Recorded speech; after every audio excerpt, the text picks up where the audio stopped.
안녕하세요. 저는 강남 한국학원대 대표 구기영입니다. 여러분 반갑습니다. 박수 한번 세게 쳐보실까요? 제가 지금 오늘 아침부터 계속 설명회를 여기 지금 6번째 학교일 겁니다. 그러니까 마지막 이제 한 학교만 다 하면 여기 다음에 이제 새로운 거 하면 이제 마지막이죠. 지난주에 이어서 이렇게 몸이 좀 잘합니다. 우리 어머님들이 이렇게 박수를 세게 쳐주시니까 제가 좀 사실 힘이 나는 것 같아요. 박수 한번 다시 쳐보실까요?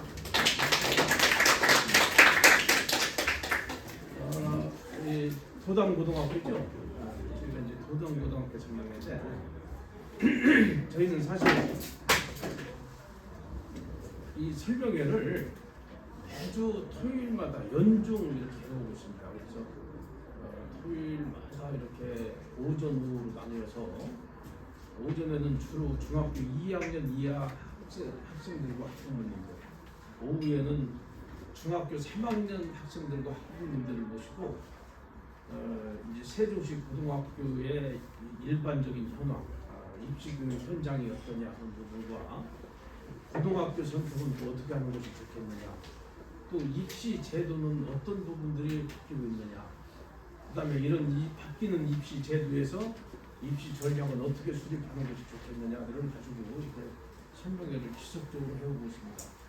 특히나 이번 1학년 같은 경우는 이제 고교 학점제가 처음으로 지금 시행되는 그런 일기에 해당하는 학생들입니다. 그래서 아마 일각에서는 나루타가 되지 않을까 하는 염려들도 있는데 사실은 더 나아지기 위해서 지금 이렇게 바뀌는 건데 학생량은 방대하게 늘어났죠. 그래서 또 이제 내신 등급이 9등급제에서 이제 5등급제로 바뀌니까 좀 여유가 있지 않을까 하는데 그렇죠. 그러면 이제 1등급을 못 받으면 또 어떻게 하냐 이거죠. 10%가 1등급인데 1등급을 못 받으면 가까스로 1등급을 받아가니까 너네 학교만 있는 게 아니고 10%씩 하니까 너무 많다. 입학사정관이 이걸로 별별이 다른 된다. 학생부 좀 한번 가져와봐. 일이 된다 이거예요. 그러니까 또 학생들도 또 적극 관리를 해야 돼서 뭐 이제 이게 전인교육이라고 이제 전문 용어로 그렇게 표현을 하지만은 한편으로 보면 입시생들에게는 준비해야 될 것들이 너무 많아지고 있다 이렇게 또 보시면 됩니다. 어쨌든 저희는 이런 부분들을 가지고 계속 설명회를 통해서 미리미리 좀 알고 입시 전략을 좀 짰으면 좋겠다. 가능하면 저학년에 했으면 좋겠다 해서 설명회를 자주 열어오고 있는 겁니다. 특히나 입시 제도나 이런 부분들이 우리나라의 이런 제도는 일반 학부모님들이 이해하기에는 좀 난해한 게 많이 있습니다. 어렵게 또 이해를 해놓으니까 얼마 안 있어서 또 입시 제도가 바뀐다고 해요. 그러니까 참 혼란스럽죠. 그래서 그런 부분들을 좀 간결하게 해서 정리해드리는 게 중요하지 않겠냐 해서 했는데 반응이 굉장히 좋았고 그래서 저 아릉동 주민자치회 같은 데서는 혼자만 하지 말고 같이 좀 하자 해서 한 5년 전부터 저희들이 매년 9월 첫째 주 토요일에 아릉동 북컴에서 세종시 학부모님들 한 200여 분을 모시고 이렇게 해오고 있어요. 어쨌든 세종은 이제 굉장히 이 입시 교육 현장이 아주 급속도로 이렇게 변화하고 있다. 그래서 과거에 비해서 이제는 학습력도 굉장히 늘었고 내신 경쟁도 굉장히 치열하고 그 치열한 반면에 당연히 입시 실적도 매우 좋아지고 있다 이렇게 보시면 됩니다. 저희 학원을 간단하게 소개해드리면 저희는 2017년도 12월 28일에 와서 개강을 했습니다.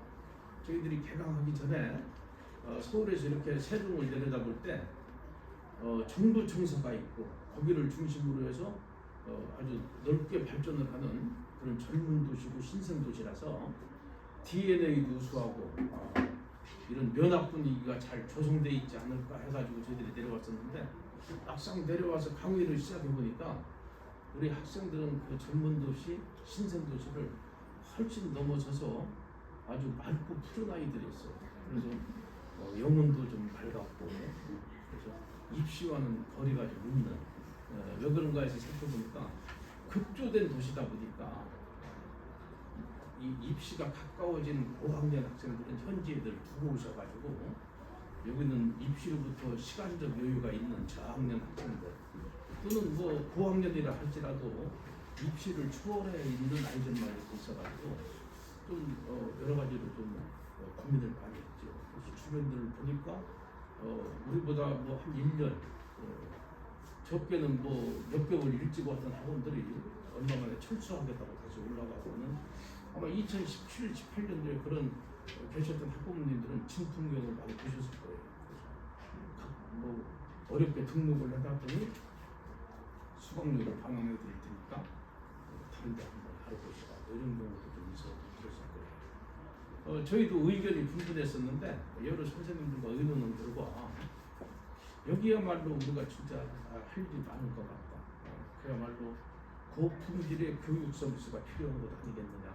한번 해보자 해서 했는데 정말 지금 세종이 입시 업계에서는 이제 하나의 학군으로 자리 잡아가지 않겠느냐 할 정도로 지금 굉장히 내신 경쟁도 치열하고 우수한 학생들이 지금 많이 배출되고 있다. 그래서 뭐 불과 한 3년 전까지만 해도 모의고사 2등급을 맞아도 내신 1등급이 나오고 그랬었는데 지금은 모의고사 1등급을 맞아도 내신 2등급이 보장이 안 됩니다. 이제 수도권과 거의 맞먹는 이런 연합 분위기가 조성되고 있다. 그래서 저희도 이런 설명회라든가 또는 입시에 직결되는 그런 콘텐츠들을 많이 만들자 하면서 이런 세종시 입시교육 현장을 좀 선도하자 이런 취지로 이렇게 했었는데 우선적으로 저희들은 이 강좌 구성을 선생님들이 그냥 함부로 쓰지 말자. 그래서 선생님들이야말로 가장 중요한 부분이니까 우리도 대치동 녹동에서 검증된 분들 그다음에 젊은 선생님들은 장래가 촉망되는 스타 가능성이 있는 분들을 엄선해서 좀 모셔보자 해서 그렇게 모셔서 저희들이 운영을 해오고 있고 또 이렇게 입시와 직결되는 콘텐츠들 말하자면 꼭 뭐 대치동을 간다거나 대전으로 나가서 해야 되는 그런 일이 없도록 여기서 좀 다 소화시킬 수 있도록 해보자 해서 저희들이 그런 생기부 관리라든가 수립문술, 입문문술 이런 강좌들 전부 여기서 운영을 하고 있고 여름방학, 겨울방학에도 이렇게 윈터스쿨이라는 또는 썸머스쿨이라는 프로그램을 통해서 여기서 이렇게 운영을 하고 있습니다. 지금 현재도 한 200여 명의 학생들이 윈터스쿨을 준비하고 있습니다. 그것도 예비고 1 학생들만이 하고 있습니다. 그래서 그런 부분들이 지금 이제 세종에 이제 하나의 문화로 이렇게 입시계의 문화로 이렇게 자리를 잡아가고 있어서 굉장히 성과들이 좀 좋다. 그래서 아마 의대, 서울대들을 그렇게 어렵지 않게 물론 어렵지만서도 이제 여러 명의 학생들이 세종에서도 배출되고 있다고 이렇게 보시면 되겠습니다. 제 인사는 이 정도에서 마치기로 하고 이제 교과별로 선생님들이 나오셔서 어떻게 준비하는 것이 좋겠느냐 그리고 그런 어떤 특성이 뭐냐 우리 도당고등학교에 그런 어떤 중심으로 해서 설명을 드리겠습니다. 우선 국어 박세미 선생님을 모십니다. 자, 박수로 환영해 주시죠.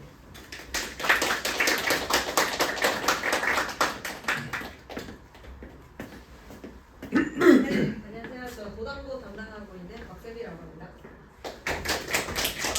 일단 되게 특이하죠. 특이한데 그래도 애들 가르치는 거는 또 괜찮긴 하니까 한번 들어주시면 좋을 것 같아요. 일단 중등국어랑 고등국어의 차이. 일단 학생들이 처음에 도당고라고 하면은 사실 뭐 그렇게 안 어렵지 않나? 라고 생각은 하는데 도당고가 시험이 극과 극이거든요. 쉬운 문제는 진짜 1분도 안 돼서 30초면은 금방 풀 수 있게끔 하는데 학생들이 못 풀만한 문제를 기가 막히게 딱 찍어내요. 예를 들면 조사 같은 거를 살짝 바꿔서 낸다든지 이런 것들.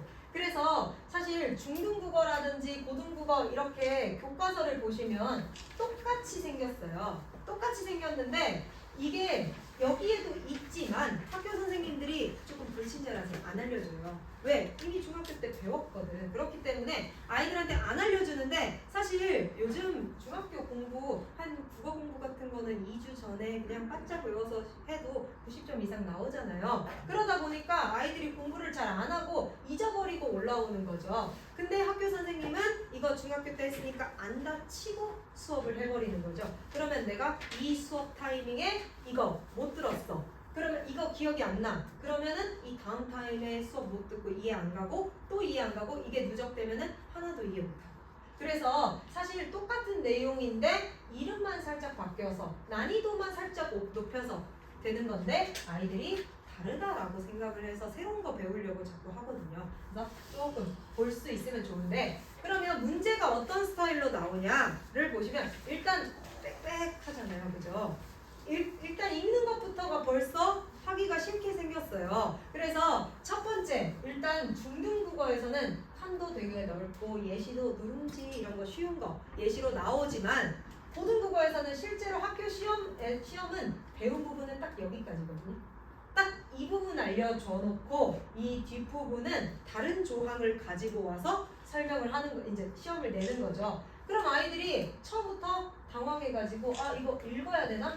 시간 벌써 뺏겼죠. 사실 요즘에 학생들은 영상으로 많이 보다 보니까 아무래도 이게 읽는 게 익숙하지가 않아서 읽다가 까먹고 근데 지금 이 문제가 제가 이렇게 끌고 오기는 했지만 이 문제가 다음 장에 있거든요.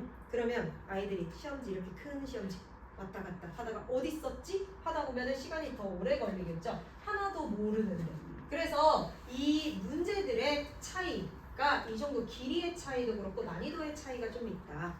그러면 중등국어와 고등국어는 아무래도 고등국어는 과목이 좀 다양해요. 사실 문학, 그 중학교 때도 배우기는 했거든요. 문학, 그리고 문법, 그리고 비문학. 여기서 말하는 비문학은 설명문이라든지 논설문이라든지 이런 것들이 다 여기 들어가는데 아이들이 선생님 저 비문학은 해본 적이 없어요. 왜? 왜 그럼 학교 수업 안 들었어? 이러면 이렇게 하거든요. 그래서 사실 고등국어도 중등국어랑 똑같은 과목이기는 한데 이게 형태가 조금 달라지다 보니까 아이들이 항상 처음이래요. 그래서 이게 조금 다양해졌다라고 일단 넣어놨지만 사실은 다양하지 않은 거나 마찬가지라는 거. 그리고 교과서에 없는 작품이나 글, 사실 도당부는 우리가 예측할 수 있는 정도의 외부 지문이 나와요. 왜 예측할 수 있는 정도라고 하는 거는 정철의 송미인곡을 배웠다면 3위인곡, 그 유사한 작품이 3위인곡 정도가 나온다는 거. 근데 이런 문제들을 아이들이 사실 과학도 해야 되고 수학도 해야 되고 뭐 그런데 어떻게 애들이 타고 가서 유사한 작품을 찾겠어요. 그거를 도와주는 역할을 이제 제가 좀 해야 되는데 중등국어는 그게 많지 않았는데 이제는 중등국어에서는 현대어풀이로 나왔다면 고등국어에서는 한자가 그대로 나오는 거죠. 근데 제가 수업을 하면서 제가 제일 많이 느낀 것 중에 하나가 요즘에 학생들 한자 잘 모르거든요. 월화수목금토일에서 얘들아 화가 불화자야 이렇게 했는데 진짜요? 막 이래요. 그럼 무슨 화자라고 생각했는데 화요일 화 막 이렇게 얘기를 해요. 그런 정도로 한자를 너무 모르는 거죠. 근데 사실 고전문학에서는 한자 조금만 알아도 충분히 문제를 풀 수 있는 것들이 있는데 한자만 나오는 순간 자기는 못 푸는 문제다 라고 판단을 해버리고 버리는 거죠. 그래서 그런 작품들을 해석할 줄 알아야 되고 모의고사나 수능 같은 거 중학교 때는 안 나왔는데 이제는 나오기 시작하기 때문에 그것까지 같이 해줘야 되는데 모의고사 미리 풀어보는 친구들 많지 않아요. 그 풀어봤어도 이거를 그냥 문제를 풀었지 분석을 하거나 이걸 내가 알고 풀었다의 느낌은 아니거든요. 그래서 그런 분석의 방법 같은 것도 조금 해야 된다라는 차이점이 있어요. 그래서 제가 공통과목 문학이랑 독서라는 과목이 있고 선택 과목 이렇게 나눠놨는데 사실 이 선택 과목이 이제는 없어졌죠. 그래서 이 선택 과목은 이제 선택 과목이 아니라 필수 과목이 됐는데 다른 과목 문학 독서는 학원에서 대비를 미리미리 해주고 선행도 조금 해요. 문학이나 비문학으로. 근데 언매나 화작 같은 거는 언매 같은 문법은 애들이 시험에 나올 정도 딱 첫 번째 시험인 의문의 변도까지 이 겨울에 하고 나서 오기 때문에 첫 번째 시험은 나쁘지 않은데?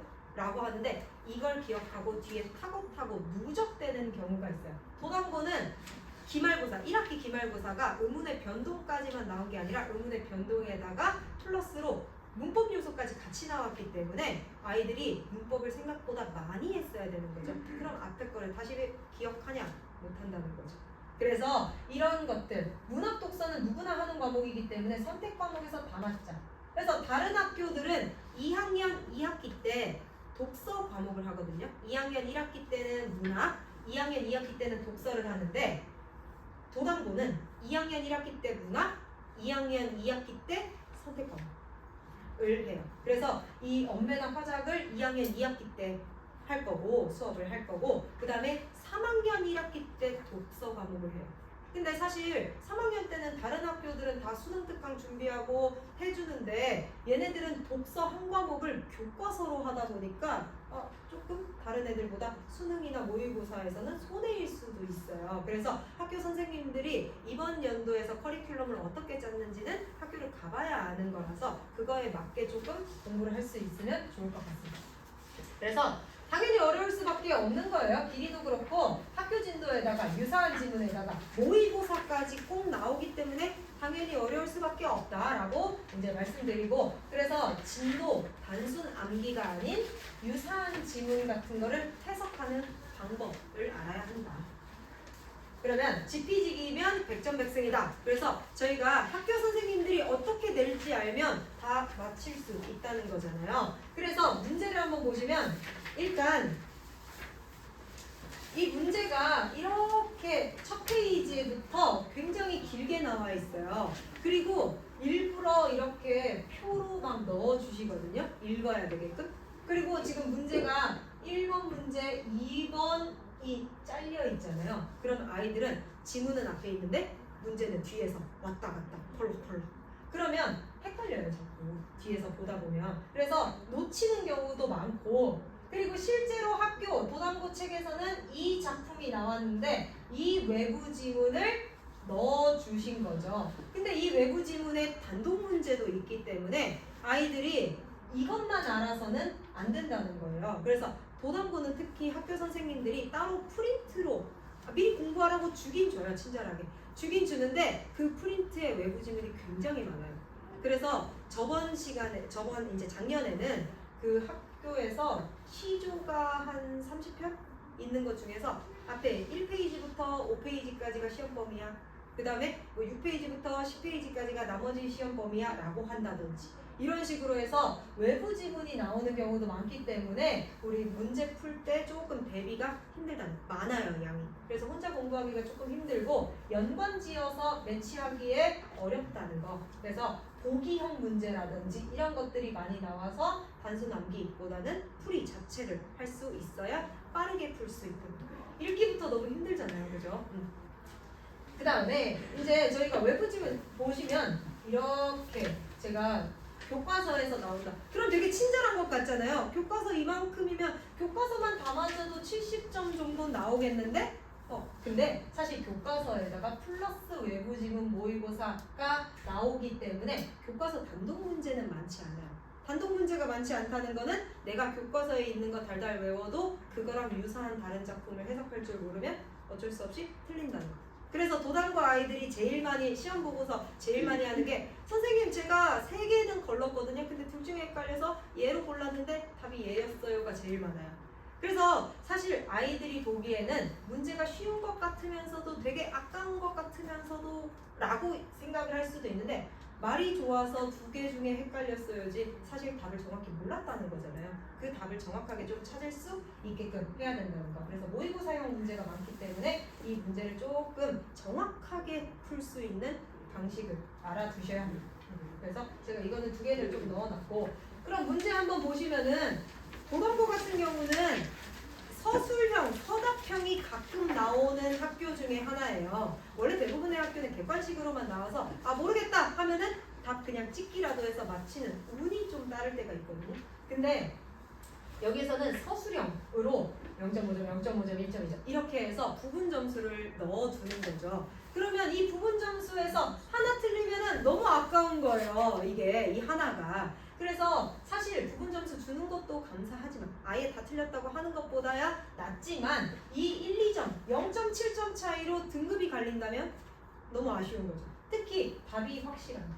그래서 사실 도당부 같은 경우는 작년 문제에서 이렇게 서답형이 또 나왔는데 이게 재작년에도 나왔고 작년에도 나오고 계속 나오는데 작년 문제에서 이런 경우가 있었어요. 모두 고르시오라고 했는데 아이들이 너무 열심히 암기만 한 거예요. 그래서 딱 보자마자 과거 시제 선어 말어미라는 게 눈에 보였던 거죠. 오케이, 과거 시제 선어 말어미 썼는데 앞에 던도 있었던 거예요. 두 개를 써야 되는데 하나만 써가지고 다 깎인 거죠. 근데 오히려 암기만 달달달 한 게 아니라 혹시나 해서 앞에부터 이렇게 푼 친구들은 맞았다든지, 그리고 실제로 달달달 외웠는데도 좀 방심하는 친구들 있잖아요. 실제로 답은 조사인데 접사라고 학교 선생님이 살짝 바꿔놓은 거죠.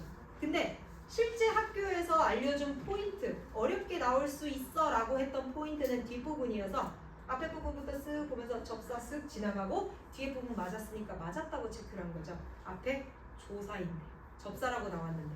그래서 이런 문제들이 조금 나오기 때문에 실제로 학교에서 이렇게 빈칸으로 줬던 거 가볍게, 여기는 설명도 안 하고 지나갔어요. 선생님이 얘들아 이거는 그냥 이런 거야 라고 빈칸만 딱딱딱 채워줘 놓고 문제에서는 다 쓰라고 해버리니까 애들이 하나도 모르겠다 라고 얘기를 하는 거죠. 그래서 적더라도 조금 작은 부분, 이 부분이라도 다 문제가 나올 수 있기 때문에 넘어가지 마라. 그리고 도당부는 굉장히 친절하게 프린트 많이 나눠줘요. 매번 선생님들마다. 그래서 실제로 시험 범위라고 언급하지 않은 부분, 이거 프린트 줄 때도 얘들아 조금 시간 남으니까, 이거 진도가 빠른 친구들 시간이 남으니까 이것 좀 할까 해서 어부단가, 어부사시사 이런 식으로 수업을 했었는데 이거를 낸다든지 하는 경우도 있어요. 그래서 시험 빠르다 선생님이 일부러 얘들아 이거 그냥 시간 남으니까 하나 해보는 거야, 뭐 시험 나올지는 모르겠네 라고 한다고 해서 아니라고 생각하면 안 되고 꼭 시험지를 가지고 와서 수업을 해주진 않았거든. 이거는 제가 수업한 거고 실제로는 빈종이에요. 실제로는 빈종인데 제가 얘들아 혹시 모르니까 그냥 한번 해볼까? 라고 해서 했더니 시험에 나와버린 거죠. 그래서 이런 경우도 있기 때문에 하나라도 놓치면 안 된다는 거예요. 그래서 모의고사나 수능 같은 거 선생님 저는 내신으로 갈 건데 꼭 해야 하나요? 하는 친구들이 있어요. 왜냐면 모의고사가 실제로 시험 범위에 들어가기도 하니까 해야 되는 건 당연한 건데 그거 말고도 해야 돼요? 해야 돼요. 왜냐면 아무래도 이 모의고사 내신이랑 수능의 차이가 크지 않아요.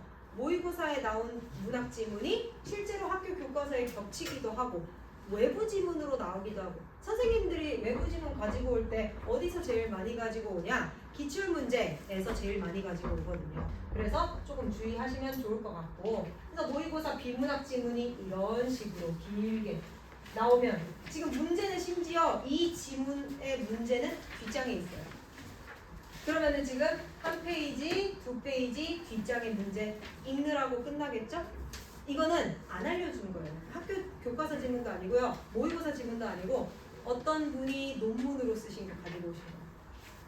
어떤 선생님이 걸릴지 모르겠죠? 그죠? 그래서 이런 것들도 보시면 좋고, 그리고 응용 문제, 실제 교과서 지문은 뭐 식품 어쩌고저쩌고 나왔는데 이거를 세종시에 거주하는 뭐 쓰레기 지문으로 살짝 바꿔서 낸다든지 이런 문제를 많이 내는 편이라서 이렇게 내용 요약을 하는데 시간 쏟기보다 문제 푸는데 조금 좀 시간을 쏟아라 라고 얘기를 하는 거예요. 이거 보고 찾는 거. 그래서 이런 뭐 좀 되게 독특한 문제들을 좀 많이 낸다 놓고 아시면 되시고, 프린트 이렇게 주는 것들 빈칸 다 뚫어서 하면 될 것 같고, 그냥 이거는 가볍게 봐주시면 될 것 같아요. 그래서 한글 맞춤법이 나올 수 있으니 나오는 거 다 해서 수업해 놔야 돼요. 그리고 뭐 시험지 그냥 이렇게 보시면 되고요.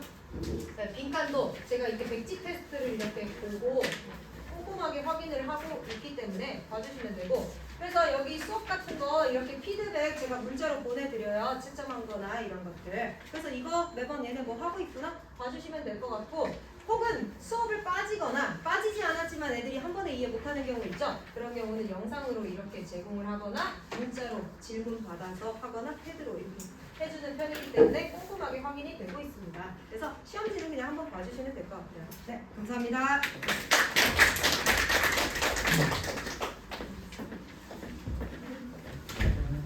이거 잘 들으셨어요? 네. 이게 이제 입시 제도가 바뀌었는데 국어가 또 바뀌었잖아요. 과거에는 언매 화작 그래가지고 편한 것을 선택해서 갈 수가 있었어요. 문과 뭐 문과 내에서도 뭐 화작 나는 화작을 선택한다, 이 뭐 언어를 선택한다 이러는데 이런 게 안 되는 거예요. 둘 다 해야 돼요. 수학도 미적도 해야 되고 확통도 해야 되고 이제 탐구도 과학도 해야 되고 사회도 해야 되고 이제 이런 거죠. 이렇게 됐는데 사실 시간이 되면 선생님들이 상세하게 그런 부분까지 풀어주실 건데 이 설명의 특성상 한정이 돼 있어서 이렇게 축약해서 설명을 드리다 보니까 빠지는 것 같은데 아쉬운 부분이 저희가 그 상담 신청서가 별지에 있습니다. 그거 작성해서 이따 끝나고 제출해 주시면 저희가 입시전략연구소가 창설되어 있기 때문에 순차적으로 연락을 드려서 개별 상담을 이렇게 진행을 해드립니다. 그렇게 해서 부족한 부분 채우시기로 하고요. 자, 이어서 이제 영어 어떻게 할 것이냐 우리 저 박태양 선생님 모시겠습니다. 박수로 맞이해 주시죠.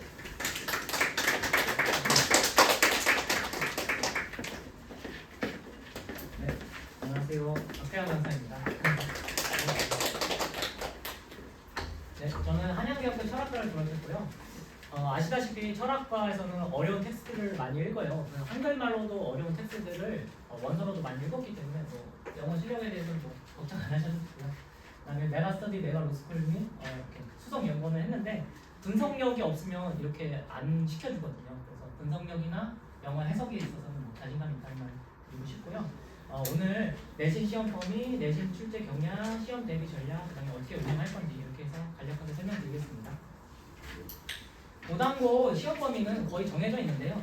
교과서 2개에다가 모의고사 16질문 이렇게 해서 매년 나옵니다. 교과서 2개는 중학교랑 똑같아요.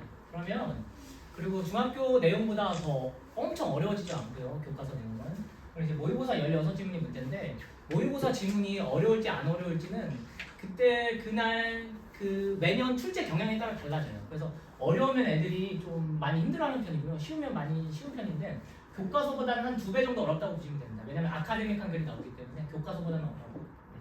이렇게 해서 교과서 본문과 모의고사 지문 확실하게 공부하고 들어가는 게 가장 좋습니다.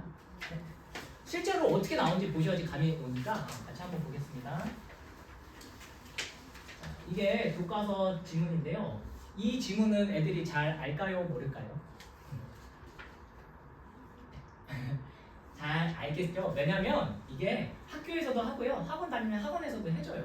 네. 그래서 교과서 지문은 다 압니다. 애들이 다 아는데 문제는 뭐냐면 선지예요. 선택지. 선택지가 영어로 돼 있고요.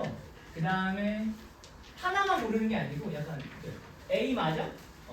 B, D 맞아? 이런 식으로 하나만 알아서 맞출 수 있는 게 아니고 너 이것도 알아? 너 이것도 맞아? 너 이것도 확실해? 약간 좀 이렇게 확실함을 요구하고 있어요. 다시 모두 선택해야 하므로 정확한 판단을 요구해요. 자기 자신에 대해서 믿어야 돼요. 강사나 선생님을 믿는 게 아니고 자기 해석 실력 그거에 대해서 확신이 있어야 돼요. 그럼 그 확신은 어디서 생기느냐? 내가 너 할 수 있어 이렇게 한다고 애들이 확신이 생기는 게 아니라 자기가 해석하면 알아요. 내가 잘 해석했는지 모르고 해석했는지 자기가 평소에 할 때. 그래서 평소에 자기가 자기를 믿으면서 해석을 정확하게 하고 있는지 그리고 해설지 보면서 내가 한 해석이 맞았구나 아니면 내가 한 해석에서 이 부분은 약간 좀 내가 잘못했구나 이런 걸 계속 교정해 나가셔야 됩니다. 무슨 말인지 아셨죠? 그래서 강의 듣고 이런 것보다는 자기가 스스로 영어 문장 해석해보고 이걸 맞는지 계속 점검해 나가셔야 돼요. 고등 내신은. 이해하셨죠? 네. 이렇게 하면 되고. 그 다음에 선지 단어수가 10개에서 한 15개 정도 돼요. 그래서 평균 17개고요. 한 선지당 한 15초에서 한 20초 정도 털으셔야 됩니다. 안 그러면 시간이 또 부족해요. 그래서 엄마 나 해석은 되는데 다 못 풀었어 뭐 이런 얘기가 나오는 이유가 평소에 빠르게 해석한 연습을 안 해서 그래요. 세워라 내워라 시간 주면 다 풀죠. 근데 그렇게는 안 됩니다. 이해하셨죠? 그래서 빠르게 내가 평소에 연습하고 있는지 그리고 내가 정확성을 내가 담보하고 있는지 그걸 항상 체크하셔야 됩니다. 안 그러면 자기가 자기를 못 믿어요. 시험장 가면. 네. 그렇게 하고 이거 꾸준히 연습하셔야 되고요. 네, 그 다음 문제도 뭐 마찬가지입니다. 이거 빠른 시간 내에 해석을 하셔야지 되는 거죠. 이거는 학교 선생님이 출제하시는 거기 때문에 제가 유사한 변형 문제를 많이 만들어 드릴 수 있는데 그래서 연습을 많이 하셔야 돼요. 결론 연습을 많이 하셔야 돼요. 지식 갖고 되는 게 아니에요. 연습을 많이 하셔야 됩니다. 다른 거 다 마찬가지입니다. 그리고 트렌드가 복수계를 묻고 있습니다. 즉 한 선지 한 선지당 정확하게 판단을 하셔야 됩니다. 하고 이제 그다음부터 빈칸 추론 문제인데요. 빈칸 추론 문제 한번 같이 보시면 좋을 것 같아요.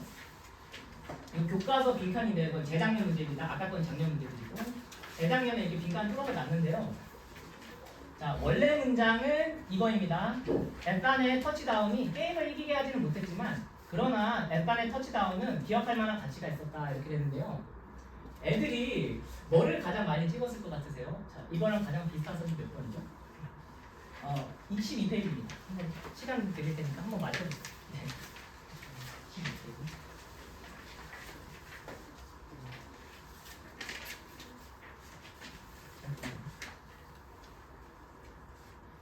자, 우리 친구들은 과연 몇 번을 가장 많이 찍었을까요? 원래 문장과 가장 비슷한 거. 2번 많이 찍었겠죠? 2번. 하지만 2번 당연히 오답입니다. 왜 오답이냐면요. 여기 벗에 한번 동그라미 쳐주실래요? 원래 문장에 벗에 한번 동그라미 쳐주시고 여기 벗에 동그라미 쳐주시고 2번 문장에는 althougha고 but하고 같이 들어가 있죠. 그래서 접속사가 두 번 써서 안 됩니다. 얘는 종속 접속사고 얘는 등위 접속사인데 이런 말 모르셔도 but은 한 번만 써야 되지 although 쓰면 안 돼요. 둘 중에 하나만 써야 됩니다. 그래서 2번 이렇게 해서 2번으로 답을 하면 안 돼요. 그래서 변형된 선지 중 어법상 올바른 것을 선택하면서도 두 번째 같은 의미의 문장을 선택하셔야 돼요. 같은 의미. 그래서 어법을 기본적으로 깔고 들어가셔야 돼요. 이해하셨죠? 그래서 표현이 비슷한 걸 고르는 게 아니고 어법상 맞는 걸 골라주셔야 됩니다. 네? 왜 이렇게 치사하게 돼요? 네, 하고요. 그다음에 또 애들이 또 어려워하는 게 영장 문제. 다시 빈칸 문제에서 암기해서 들어가면 망합니다. 왜냐면 비슷한 표현을 일부러 써요. 애들이 야 이거 고르고 싶어 이렇게. 그래서 표현이 비슷한 게 아니고 어법적으로 적절한 걸 선택하셔야 됩니다. 영장 문제인데요. 영장 문제 두 개 갖고 왔습니다. 자, 서술형 1번은 밑글에 밑줄 친 우리말 문장을 5개의 단어들을 활용하여 좀 나열해 보세요. 이렇게 된 건데 팀의 최고 선수가 되기 위해 모든 노력을 쏟아붓는 듯이 뭐 이렇게 나와 있는데요. 이거는 걱정하실 필요가 없는 게 본문 그대로 출제되므로 암기하시면 돼요. 이거는 이 문제는 암기도 해야 돼요. 당연히. 그 다음 문제가 중요한데 여기 빈칸에 들어갈 거 빈칸 A에 들어갈 문장을 단어를 가지고 나열하라고 써있죠. 이 빈칸은 원문에는 없는 거예요. 원래 지문에는 없었는데 학교 선생님이 뚫어 놓으신 거예요. 이해 가시죠? 그러니까 영장 문제를 낼 때 그대로 암기해서 풀 수 있는 문제도 당연히 내고요. 그 다음에 뭐도 내냐면 암기해서 맞출 수 없는 문제, 기본적인 영작을 요구하는 문제도 됩니다. 근데 여기서 영작은 에세이 쓰는 능력을 묻는 게 아니에요. 애들 보고 이 빈칸 A에 들어갈 수 있는 문장 써봐 이렇게 하잖아요. 그럼 답이 너무 많아지겠죠. 그럼 채점도 너무 많아지고 기준도 없고. 그래서 어떻게 내시냐면 단어를 줘요. 이 단어를 퍼즐 맞추기처럼 어법에 맞게 배열하시면 됩니다. 그럼 이 중에서도 필요한 게 어법 능력이에요. 영작 능력도 필요하지만 어법 능력. 네. 그렇게 하셔야 돼요. 그래서 막 에세이 쓰는 게 아니라 어법 능력에 기반한 영작을 요구하고 있구나. 이걸 좀 받아들이시면 좋겠습니다. 네. 그리고 마지막 어법 문제인데요. 어법 문제. 17페이지 보시면 다음 글의 내용과 일치하면서도 문법적으로 올바른 문장을 고르세요 이렇게 나와 있어요. 이건 작년 문제입니다. 작년 기말 문제인데. 그래서 내용도 맞겠지만 너 어법도 판단할 수 있어? 이렇게 묻습니다. 그리고 밑줄 긋나요? 안 긋나요? 밑줄 안 그쳤죠? 그러니까 이 문장 전체적으로 어법 사항이 뭔지 단수 복수 수일치 맞아? 디스커버드 수동태 쓰는 거 맞아? 뭐 이런 식으로 다 따져야 돼요. 네. 그래서 제가 수능 문제도 갖고 왔는데 수능 문제 빠졌네. 네. 수능 문제는 밑줄이 알게 그어져 있어요. 단어만 워드만 그어져 있어요. 근데 내신에는 요즘 트렌드가 한 단어만 물어보는 게 아니고 문장 전체에 대해서 너 이거 판단할 수 있어? 이렇게 물어보는 거예요. 그래서 수능보다 내신이 어법이 한 3배 정도 어렵다고 보시면 돼요. 네. 그래서 내신 어법 할 정도면 수능 어법은 그냥 껌입니다. 그렇게 어렵게 나오고 있어요. 왜냐면 변별이 안 되기 때문에 안 되고. 여기 나오네요.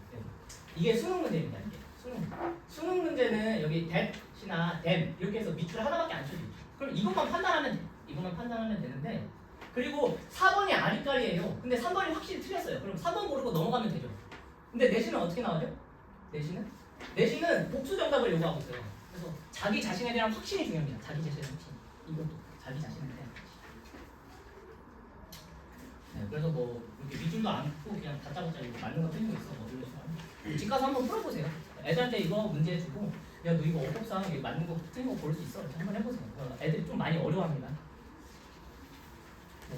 그리고 뭐 한글 해석 주고 이거 맞게 영작한 거 골라봐요. 이것도 어법입니다. 결국 이것도 어법. 어법이 좀 강하게 나옵니다. 고등부에서 어법이 좀 강하게 나옵니다. 자, 정리해 드리겠습니다.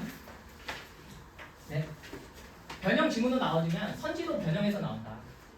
그래서 처음 보는 문장을 정확하고 빠르게 해석하는 연습이 필요합니다.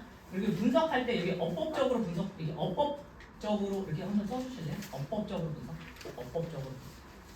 낯선 문장을 정확하게 해석하는 것은 당연하고 어법적으로 분석하는 연습을 하셔야 됩니다.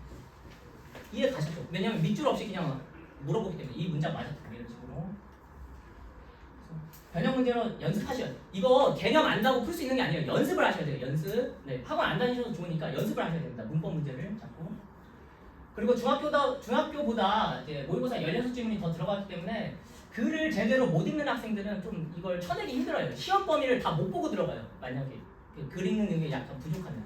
왜냐면 영어만 하는 게 아니기 때문에. 이해 가셨죠? 그래서 탐구도 하고 수학도 하고 국어도 하고 막 해야 하기 때문에 글 읽는 능력에 대해서 좀 꾸준히 대항하셨으면 좋겠고요. 그다음에 어법 문제는 다른 방법이 없어요. 어법 개념을 일단 체계적으로 다 정리를 하신 다음에 그다음에 연습, 꾸준히가 연습해야 돼요. 유사한 기출 문제를 통해서 연습을 꾸준히 하시면 좋고요. 그다음에 영작 문제도 에세이를 쓰는 게 아니고 어법에 맞게 단어를 나열하는 걸 묻고 있기 때문에 어법에 맞게 나열하는 훈련을 계속 하시면 됩니다. 그래서 고등 영어는 계속 훈련이에요. 훈련. 뭔가 새로운 걸 배우기보다는 훈련 계속. 약간 축구나 이런 거랑 비슷하다고 보시면 돼요. 물론 머리로 하는 그런 거죠. 그래서 저는 개인적으로 꾸준히 많이 하는 것밖에는 답이 없다고 생각하고요. 그래서 한 번에 주는 게 아니고 주간지로 주당 한 100문제에서 150문제 정도를 계속 이렇게 나눠줘요. 그래서 풀 수 있도록 하고요. 애들 훈련시켜야 되니까. 네, 자랑인데 뭐 이런 식으로 유사한 문제가 나왔다. 이게 실제 출제된 문제고요. 제가 이제 주간지로 나눠준 문제입니다. 이런 식으로 뭐 빈칸 많이 똑같이 나왔다. 하는 거고요.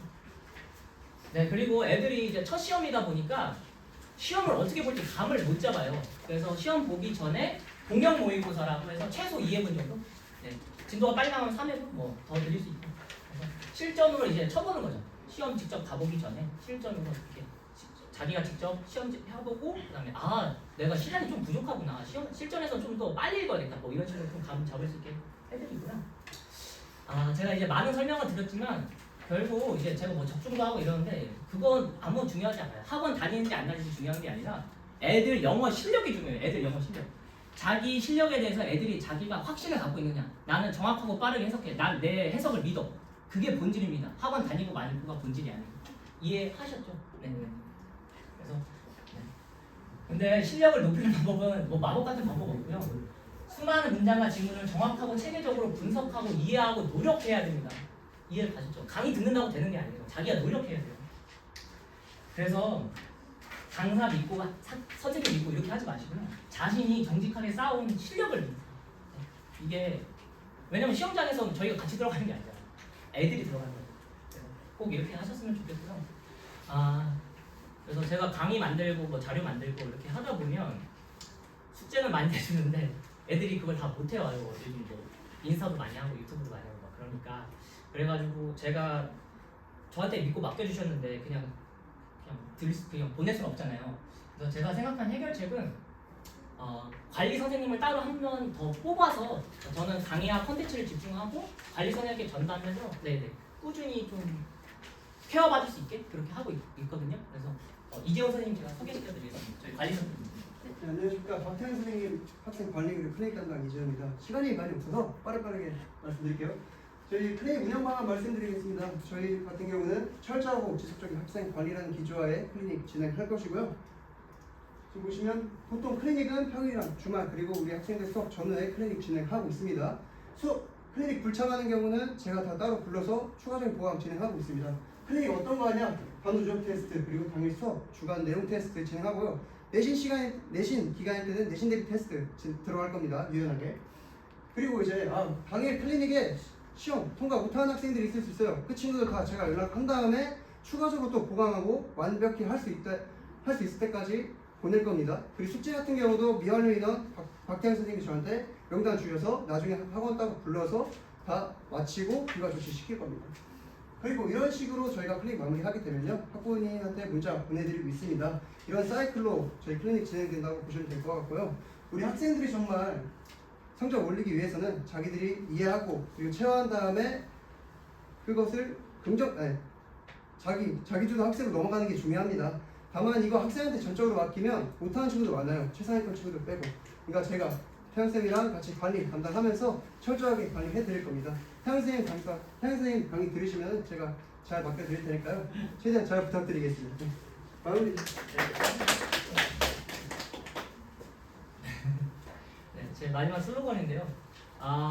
애들이 첫 시험이다 보니까 좀 뭐 이렇게까지 해야 되냐 뭐 이런 애들이 많아요. 근데 어렵게 대비하고 쉽게 나오면 이런 말 써도 되죠. 꿀이잖아요. 꿀인데 쉽게 대비하고 어렵게 나오면 애들이 배신감을 느껴요. 그래서 저는 첫 시험 무조건 어렵게 대비해야 된다는 주의고요. 우리 아이들이 인생을 걸고 보는 시험에서 투머치 너무 과한 건 없습니다. 제가 드릴 수 있는 모든 자료와 모든 방법과 모든 전략을 드리겠습니다. 그리고 이재훈 선생님께서 같이 학생 한 명 한 명 지속적으로 관리해 주시면 좋은 강의로 보답드릴 수 있을 것 같습니다. 네, 감사합니다.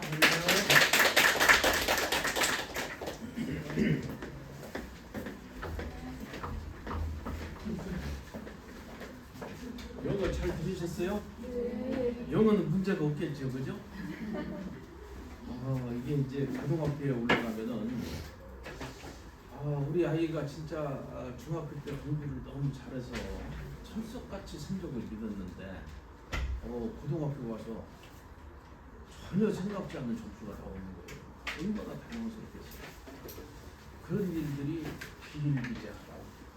너무나 차원이 다르기 때문이에요. 그래서 이거는 이게 그런 부분들을 인식을 하셔가지고 이 중간고사 여기서 불판이 난다 이렇게 생각하시고 좀 준비를 철저히 이렇게 하는 게 좋겠습니다. 이어서 수학 어떻게 할 것이냐 우리 최수진 선생님 모시겠습니다. 자, 박수로 맞이해 주시죠.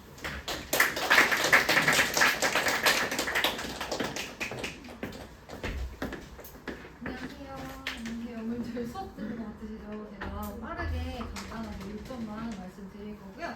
우선 이제 간단하게 제 소개는 이렇게 되어 있고 앞에 제가 QR코드를 하나 넣어놨어요. 그래서 나중에 이제 설명이 끝나시고 집에 가실 때 이거 한번 찍어보시면 제 블로그랑 연결되도록 해놨거든요. 그래서 그렇게 보시면 될 것 같고요. 우선 오늘은 저는 이제 크게 이렇게 세 가지 말씀을 드릴 거예요. 일단 첫 번째는 중학교 수학이랑 고등학교 수학이 어떻게 다른지 말씀드리고요.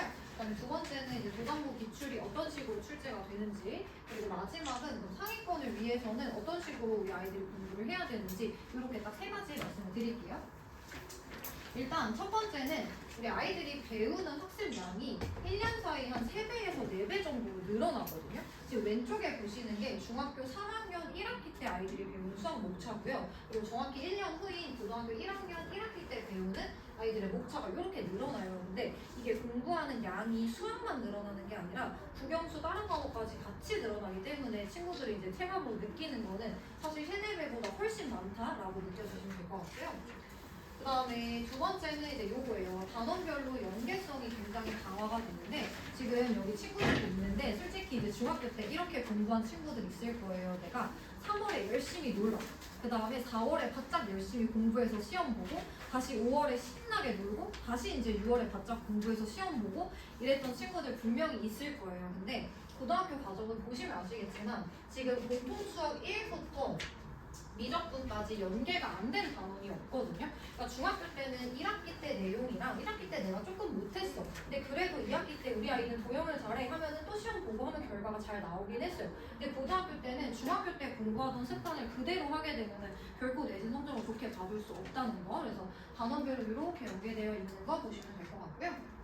그 다음에 이제 가장 중요한 게 문제 해석력이 요구가 된다는 건데 지금 왼쪽에 보시는 거는 중학교 3학년 1학기 때 아이들이 오답률이 좀 높게 나오는 문제고요. 그리고 오른쪽에 있는 거는 이제 소위 우리 킬러 문제라고 얘기를 하죠. 4점짜리 문제인데 이거예요. 중학교 때는 애들이 이제 많이 틀리는 게 계산이 되게 복잡하거나 아니면은 세야 되는 막 순서상들이 되게 많거나 이런 류의 문제들이 조금 어렵다라고 얘기를 하는데요. 지금 얘는 보시면 아시겠지만 이 주어진 함수가 다음의 조건을 만족시킨다라고 하고 있고요. 이 가나다가 어떻게 연계되어 있는지 아이들이 이걸 파악을 해야 되는 거거든요. 소위 이제 킬러 문제는 이거예요. 내가 문제를 풀 때 예를 들어서 세 가지 조건이 필요해. 그럼 내가 이 세 개를 다 주면 얘는 쉬운 문제. 근데 내가 여기서 하나를 감춰. 그러면 이게 준킬러가 되는 거고요. 내가 여기서 하나를 더 감춰. 이러면 킬러가 되는 거거든요. 그러니까 아이들이 문제를 읽고 감춰진 이 두 개를 파악할 수 있는 친구는 얘를 풀어내는 거고, 근데 내가 이거를 파악을 못해. 이러면은 이제 조금 안타깝지만 중하위권에 머물게 될 수밖에 없는 거죠. 어머님들 요게 이제 재작년 수능에 나왔던 문제인데 이거 정답률이 몇 퍼센트 나왔을 것 같은데요? 이게 5개 중에 하나만 찍어도 사실 5분의 1 확률로 맞춰야 되는 문제거든요. 근데 얘가 정답률이 12%가 나왔어요. 왜 그랬냐면 사실은 수능에서 14번 문제는 늘 정답이 5번이었거든요. 왜 그러냐면 모든 보기가 항상 기억, 니은, 디귿이 다 맞게 나왔었어요. 근데 이게 이제 3년 전부터 이 틀이 깨졌어요. 14번에서 정답이 1번으로 나왔던 것도 처음이고, 그리고 기니디 보기 중에서 기억만 맞게 나왔던 것도 처음이거든요. 그러니까 이제는 더 이상 꼼수가 안 통한다는 거를 알고 계셔야 되는 거죠. 자, 그러면 이제 자기 친구들 자기가 한번 확인을 해보고, 그리고 우리 어머님들은 우리 아이가 어떤지 한번 체크를 해볼 건데요. 일단 첫 번째, 우리 친구는 인수분해 공식 써봐 하면 되게 잘해요. 근데 막상 문제를 못 풀겠다 이런 친구 있고요. 그 다음에 학원에 선생님이 예제를 풀어줬어. 그러면 되게 잘 푸는데 막상 또 혼자 풀어야 돼. 이러면 손을 아예 못 대는 친구 있는지 자기 확인하시고, 그 다음에 그러면 내가 이거 이대로 한번 풀어봐야지 하고 이제 전에 풀었던 대로 풀었는데 또 안 풀려. 그러면 아니야, 수학은 오답 노트를 하라 그랬어. 해서 오답 노트를 했는데 오답이 이만큼이야. 그러니까 볼 시간이 없는 거죠, 시험 기간에. 그 다음에 제가 이 연락을 되게 많이 받는데 우리 아이가 내일 학원에 가야 되는데 배웠는데 숙제를 못 하겠대요. 이렇게 연락을 주시는 분들이 되게 많거든요. 그래서 만약에 우리 아이나 아니면 학생들은 내가 여기서 3-4개 이상 해당이 되는 것 같다라고 하면은 반드시 공부 방법을 조금 바꿔줄 필요가 있어요. 정리하자면 이제 문제 해석력이다라고 하는 거는 어떤 대상을 보고 여기에 숨겨진 의미를 파악을 하는 건데, 제가 예시를 하나 들고 왔어요. 어머님 이차원수 오랜만이시죠? 우리 친구들도 이거 보고 떠오르는 거, 이차원수 보고 떠오르는 거 뭐가 있을까요? 여기서 하나씩 떠올려 볼게요. 얘 인수분해 되네, 최고창의 개수가 양수네, 뭐 이런 것들 떠오르죠. 그러니까 이런 거예요. 내가 얘를 봤어. 그러면 최고창의 개수가 양수야. 그럼 얘는 아래로 볼록한 함수겠다. 근데 x-1 전체 제곱으로 묶이네? 그럼 어디에 접혀? x축에 접하네? 그러면 함수값이 항상 x축보다 어디 있어? 위에 있죠. 그러면 얘는 함수값이 항상 양수로 나오겠구나. 근데 얘는 다항함수야. 그럼 다항함수면 실수 전체에서 연속이기 때문에 미분이 가능하겠네? 이런 식으로 식 하나를 보고도 숨겨진 의미를 조금 파악을 해야 되는 거거든요. 그래서 우리 친구들도 이제 공부를 하면서 내가 만약에 문제는 쉬운 문제는 되게 잘 푸는데 어려운 문제가 안 풀린다라고 하면 내가 문제 해석력이 없는 건 아닐까 하고 한 번쯤은 다시 고민을 해봐야 되고요. 그 다음이 이제 정리하자면 중학교 때는 우리가 이제 성실하고 기초적인 계산만 해도 충분히 성의권 점수가 나와요. 근데 고등학생 때는 우리가 아까 말했던 문제 해석력, 그리고 각각의 개념이 어떻게 증명되고 정리가 되는지, 그리고 이제 그것들을 내가 통합해서 추론할 수 있는지, 요거까지가 다 완벽하게 되어야 상위권이 갈 수가 있는 거죠. 그래서 이제 제가 늘 아이들한테도 얘기하는데 문제집 많이 푼다고 성적이 잘 나오는 거 아니거든요. 그러니까 저희 학원에 이제 상담 오는 친구들도 보면 이 친구 샌도 풀었고 마플도 풀었고 모도 풀었고 하는데 막상 입학 테스트 보면 반도 못 맞추는 친구들이 많아요. 그래서 무조건 많이 푼다고 결코 상위권이 되지 않는다는 거 기억을 해주셔야 되고요. 자, 그러면 이제 도담고 2025년 신입생을 보면은 작년이랑 사실 뭐 그렇게 크게 차이는 없어요. 그래서 인원 같은 경우는 뭐 비슷하다라고 생각을 해주시면 될 것 같고, 이제 편집 과목을 보면은 1학기 때 공통수학 1, 그리고 2학기 때 공통수학 2, 이제 기존 교육과정에 수 3하로 들어갈 거고요. 그리고 2학년 1학기 때 대수, 얘가 이제 수 1이 될 거고, 그 다음에 2학년 2학기 때 수 2 미적분 1인데요. 기존 교육과정에서 크게 막 달라지는 부분은 없어요. 그냥 단순히 한 hin결 정도 추가가 됐다? 이렇게만 알고 계시면 될 것 같아요. 자, 얘는 이제 2024년도 기준 도담고 기출인데요. 아마 어머님들도 많이 들으셨을 거예요. 도담고가 기출이 사실 그렇게 크게 어려운 학교는 아니거든요. 이게 거의 이제 학교 보면은 기존까지 보면 학교 프린트도 사실 안 주는 경우가 많았고 거의 대부분 교과서 문제 변형으로 나왔어요. 그래서 여기도 적어놨는데 60에서 한 70% 정도는 교과서 뒤에 있는 그 연습 문제나 아니면 대단원 종합 문제 같은 거 있죠. 보통 이제 거기서 나오고 학교 이제 선생님들이 시험 범위를 나눠줄 때 어떻게 주시냐면 뭐 2020년부터 2024년에 모의고사 기출 중 뭐 시험 범위에 해당하는 문제 이렇게만 해주세요. 그러니까 이거를 직접 학교에서 뽑아주거나 하는 것도 아니고 그냥 너네가 알아서 이 모의고사 공부해라 이제 요 정도 얘기를 하시고 이제 그게 이제 여기서 나오는 거죠. 나머지. 그래서 전체적으로 이제 난이도가 좀 무난하기 때문에 뭐 우리 친구가 뭐 계산 실수를 조금 한다거나 아니면은 얘는 좀 문제를 대충 읽고 푼다거나 하는 친구들이 평소 실력에 비해서 되게 등급이 잘 안 나오는 친구들이 많아요. 그래서 도담고 같은 경우는 특히나 조금 더 꼼꼼해야 되고 자 그래서 우리가 이제 도담고에서 내신 상위권을 받기 위해서는 첫 번째는 이거예요. 일단 평이하잖아요 난이도가. 그렇기 때문에 실수를 절대 하면 안 돼요. 그래서 평상시에 문제를 풀 때도 조금 꼼꼼하게 푸는 문제가 필요하고요. 그리고 두 번째가 이제 계산을 조금 복잡하게 내는 경우들이 많거든요. 그러니까 문제의 접근 자체는 쉬운데 계산이 복잡해서 아이들은 좀 틀리게 해요. 그렇기 때문에 여기서도 이제 평소에 연습을 할 때 실제 시험처럼 이제 시간을 재고 문제를 풀어야 되고요. 저희 친구들 같은 경우는 이제 만약에 학교 시험이 50분이다라고 하면 제가 보통 한 10분에서 15분 정도 짧게 연습을 시키거든요. 그러니까 늘 애들한테도 얘기하는 게 그 이유는 마지막 시간은 반드시 검토하는 시간으로 써야 된다 이제 이렇게 얘기를 해서 짧게 연습을 해요. 근데 만약에 선생님 저는 이거 시간 분배하는 거 모르겠어요 하면 문제별로 조금 나눠서 해도 돼요. 그래서 여기 제가 적어놨는데 난이도 하 같은 경우는 내가 이거는 1, 2분 안에 풀어봐야지 하고 타이머를 켜고 그 다음에 중 정도는 내가 최소한 3, 4분 안에는 풀어야겠다. 그 다음에 이제 난이도 3문제에 5분 이상 투자를 하는 식으로 통으로 연습하기가 어려우면 문제별로 나눠서 그렇게 하셔도 되고요.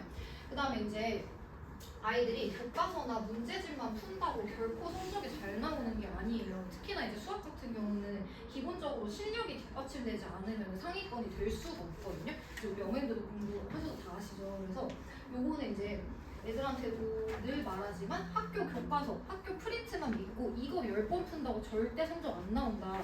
이거는 너네가 실력이 반드시 뒷받침돼야 된다. 늘 강조를 해요.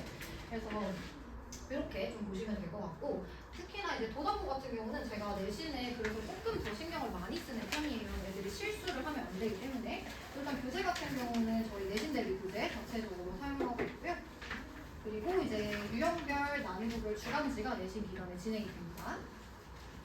그리고 이제 실전 미니 모의고사를 내신 때 진행을 해요. 그래서 보통 한 5주에서 6주 정도 잡고 정각에 시작을 하면 제가 아이패드에 타이머를 켜고 이제 10분에서 뭐 길게는 한 20분 정도까지 10문제씩 이렇게 누적 모의고사가 진행이 되고요. 그다음 이제 도담고 맞춤 내신 자료는 아까 말씀드렸다시피 이제 도담고 같은 경우는 학교 선생님들이 자료를 정리해서 주시는 게 아니에요. 그냥 5개년에서 6개년 정도 모의고사 시험 범위를 니네가 알아서 해라 하거든요. 그래서 그거 같은 걸 따로 이제 제가 타이핑해서 정리를 하고요. 그리고 이제 요거는 작년에 진행했던 도담고 전용 모의고사예요. 그래서 학교별로 난이도에 맞춰서 이렇게 제작 모의고사를 진행을 하고 있습니다. 그리고 이제 블로그 가시면은 제가 작년 그리고 이제 시험 범위 필러문화 어떻게 적중했는지 있는데요. 사실 수학에서는 어머님들 뭐 필러문화를 적중했다고 해서 크게 막 뭐 올해도 꼭 적중할 거야 이렇진 않아요. 그렇지만 그래도 우리 아이들이 한 번 본 문제라고 시험에 딱 나오면 그래도 조금 잘 풀 수 있기 때문에 이거는 참고 정도만 해주시면 될 것 같아요. 그리고 시험이 끝나면 이 기출 분석이랑 셋 방향까지도 블로그에 같이 올리고 있고요. 그리고 이제 입시 같은 경우는 사실 굉장히 긴 호흡이잖아요. 우리가 1학년 때만 공부를 하고 끝낼 게 아니기 때문에 조금 아이들이 흔들리지 않고 열심히 할 수 있도록 하고 있고요. 제가 준비한 내용 여기까지입니다. 감사합니다.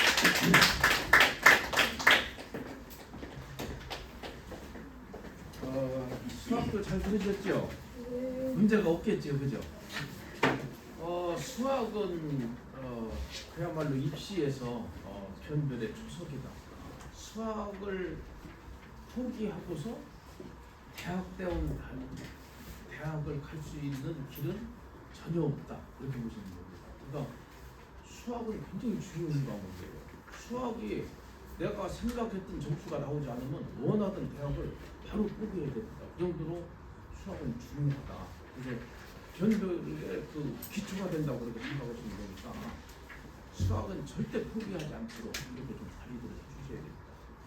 지금 저희 같은 경우는 학교 편성이 국어, 영어, 과학은 도당고 반이 별도로 이렇게 도당고 학생들만 가지고 이렇게 편성을 합니다. 그래서 담당 선생님들이 따로 정해져 있어요. 그런데 수학은 어느 학교든지 간에 저희가 선생님들을 정하지 않습니다. 왜냐하면 다른 것들은 교과서가 다르면 내용이 다르기 때문에 따로 공부를 해야 되지만 수학은 교과서가 달라도 내용이 전국적으로 똑같습니다. 그래서 아이들의 그레이드 중심으로 반을 편성해서 전 학교를 다 섞어놓고 이렇게 선생님들이 관리를 합니다. 그래서 그 특정 선생님이 정해져 있지 않다는 걸 이렇게 이해하시면 되고 꼭 필요한 과목들 국어나 과학이나 영어는 이렇게 별도로 반이 운영된다는 사실을 이해해 주셨으면 좋겠습니다. 그 다음에 저희 학원은 세종시 유일하게 입시 학원으로서는 그 국외 노선에 셔틀버스가 운행이 됩니다. 그래서 학생들이 그걸 이용을 할 수가 있어요. 그래서 저쪽에 3선까지 다 운행이 된다 이렇게 이해를 하시면 되겠습니다. 자, 이어서 이제 과학 어떻게 할 것이냐 최혁 선생님 모시겠습니다. 자, 박수로 맞이해 주십시오.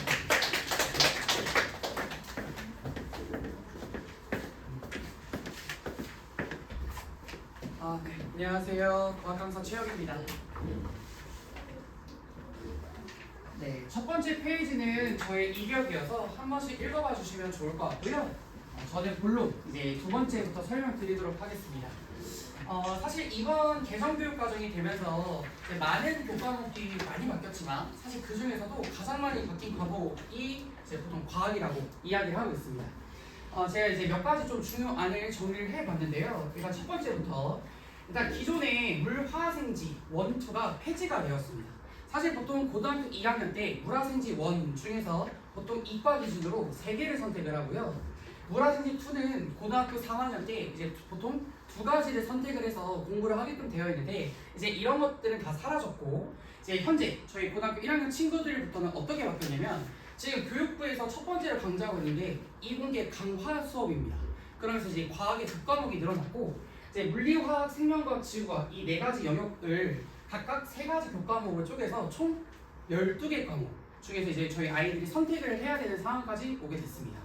근데 사실 이제 선배들은 보통 이제 8과목 중에서 고르게 됐었지만 우리 고등학교 1학년 친구들은 이 12개 중에 안에서 골라야 되기 때문에 조금 선택의 폭이 넓어졌다는 장점도 있겠지만 사실은 그만큼 더 빨리 대비를 해야 된다는 단점도 있습니다. 그리고 두 번째는 기존 물화생지 2의 절대평가 물론 내용 자체는 많이 어렵지만 절대평가이기 때문에 학교에서 보통 이제 프린트 나눠주고 얘들아 여기서 좀 숫자만 바꿔서 출제할게 보통 이제 이런 식으로 이야기를 해서 아이들이 학원을 다니거나 하지 않아도 충분히 점수가 잘 나왔었는데 이제 기존 2과목에서 이제 각각 2가지 교과목으로 찢어지게 되면서 상대평가로 바뀌게 되었습니다. 사실 이 물화생지 2 4과목이 8과목으로 늘어나게 된 건데요. 문제는 상대평가로 바뀌면서 이제 체감되는 난이도도 많이 높아지고 당연히 시험 문제도 이제 저희 어렸을 때처럼 상대평가 시대 때처럼 다시 난이도가 많이 올라갈 것으로 예상되고 있습니다. 또 세 번째는 기존 물화생지 1, 2의 수능을 폐지하면서 통합과학 1, 2로 이제 통합적으로 수능을 보게 됐다라고 이제 교육부에서 결과를 냈고 사실은 저희 5월달에 교육부에서 뭘 얘기를 했었냐면 이제 탐구 영역을 몇 무당으로 볼지 또 시간은 얼마큼 할지, 배점을 얼마큼 할지를 5월달쯤에 알려준다고 했는데 한 2주 전쯤에 이제 교육부에서 갑작스럽게 이제 발표를 했거든요. 그래서 제가 좀 정리를 해드리면 바뀌기 전입니다. 현재는 20문항을 가지고 배점은 2점짜리와 3점짜리 2개였었거든요. 그 다음에 시간은 30분 동안 응시를 하는데 이제 변경 후는 저희가 원래 한 10문항으로 늘어날 것이다 라고 교육부에서 처음에는 얘기를 했었는데 이제 4편까지 했을 때 그러면 이제 우리 아이들 입장에서 10개 들어가면 20개가 늘어나는 이제 그런 좀 아이들 입장에서 많이 부담이 될 것 같아서 완화를 해서 5문항만 늘어난 상태이고요. 배점은 1.5점, 2점, 2.5점 이렇게 총 3가지 배점이 있습니다. 시간도 40분으로 증가가 되어서 사실은 5문항이 늘었는데 10분이 증가한 거면 좀 괜찮은 거 아닌가 라고 생각이 들 수도 있겠지만 저는 이 5문제에 늘어났는데 분명 이유가 있을 거라고 생각을 하고 있습니다. 왜냐하면 20문제를 가지고 기존과 똑같이 배점이 2개를 하면은 겹치는 점수가 아마 너무 많아질 거예요. 그러면서 이제 저희 탐구형에서 처음으로 소수점을 이용을 이제 하는 방법을 선택을 했던 것 같습니다. 네, 네, 도당고의 과학 선택 과목입니다.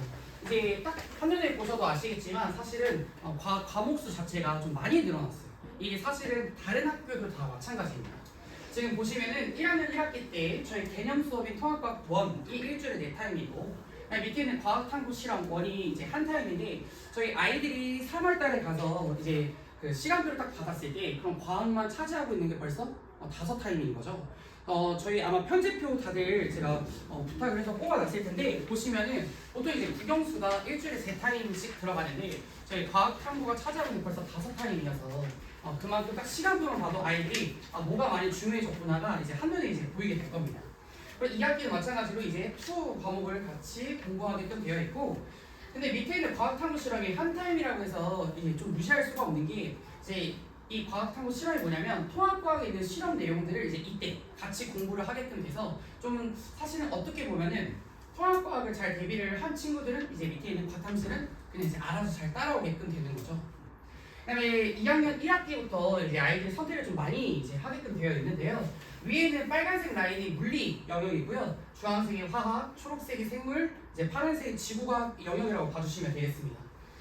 지금 보시면은 여기 밑에 있는 제가 3+1에 대해서 좀 설명을 드리면 이제 3+1이 뭐냐면 이공계를 기준으로 앞에 있는 3개는 과탐, 뒤에 있는 하나는 보통 사탐을 선택을 하고 저희 도당고 물론 이제 매해 다르지만 현재 이 한 과목은 만약 문과 친구들이라면 사탐이 3개고 과탐이 1개겠죠. 보통 이 과탐 하나를 아이들이 지금은 지구과학을 많이 선택을 하고 있더라고요. 그래서 약간 좀 분위기를 잘 알아주시면 좋을 것 같고요. 근데 여기 있는 물화생지 내용이 사실은 지금 2학년 아이들이 1년 동안 배우는 교과서입니다. 근데 이거를 이제 한 학기 안에 정말 압축하고 압축해서 이제 물리 1을 얘네들 선배들 같은 경우는 1년 동안 배우는 걸 이제 한 학기 안에 끝낸다라고 봐주시면 될 것 같아요. 근데 사실 교육부에서 지금 뭐라고 얘기했냐면 성취 기준의 개수가 이제 줄었다라고 이제 저희한테 표현을 해주셨어요. 그래서 정말 그럼 몇 개가 좀 빠지겠구나라고 이제 생각하는데 참고로 성취 기준이라고 하는 게 뭐냐면 결국 이게 교과서로 나올 때 소단원 수라고 생각을 해주시면 됩니다. 그래서 성취 기준이 완화가 되면 마찬가지로 아이들이 배워야 될 소단원 수가 줄어드니까 학습 부담이 그만큼 줄겠구나를 저희가 생각을 했었는데 사실 성취 기준의 개수가 줄어드는 것이 아니라 합쳐졌습니다. 그래서 절대적인 숫자는 줄어든 게 맞죠. 사실 거짓말을 한 건 아닌데 배워야 되는 개념은 똑같은 겁니다. 그래서 아이들 입장에서 많이 부담감을 이제 느낄 수가 있어요. 왜냐면 얘는 선배들은 1년 동안 배웠던 거니까. 그래서 제가 봤을 때 2학년 1학기 때는 이 교과목들이 제가 봤을 때 난이도를 어렵게라기보다는 약간 양이 너무 많아서 할 게 너무 많아서 라는 생각으로 좀 접근을 해주시면 좋을 것 같고 여기 2학년 2학기와 3학년 1학기가 이제 투 과목이 쪼개진 거다라고 봐주시면 될 것 같은데요. 지금 물리도 2개, 화학도 2개, 생물 2개, 지구 2개 하면서 똑같이 택 3개를 하고 이과를 기준으로 과탐 3개를 보통 선택을 하고 지금 3학년 1학기 때 3+1 한 번 더 이과 기준으로 한 과목을 사회를 또 응시를 해야 됩니다. 사실은 도당고를 제외한 나머지 학교는 2학년 1학기 때 3+1 2학기 때 3, 3학년 1학기 때도 3개를 선택하는데 저희 도당고만 좀 특별하게 1학기 때 여기 +1이 또 들어가더라고요. 그래서 아이들 입장에서 좀 부담이 될 수도 있겠다라는 걸 생각을 하고 있고요. 3학년 2학기 때 제가 여기다가 보라 색깔로 칠해놓은 이 교과목들은 융합과학이고요.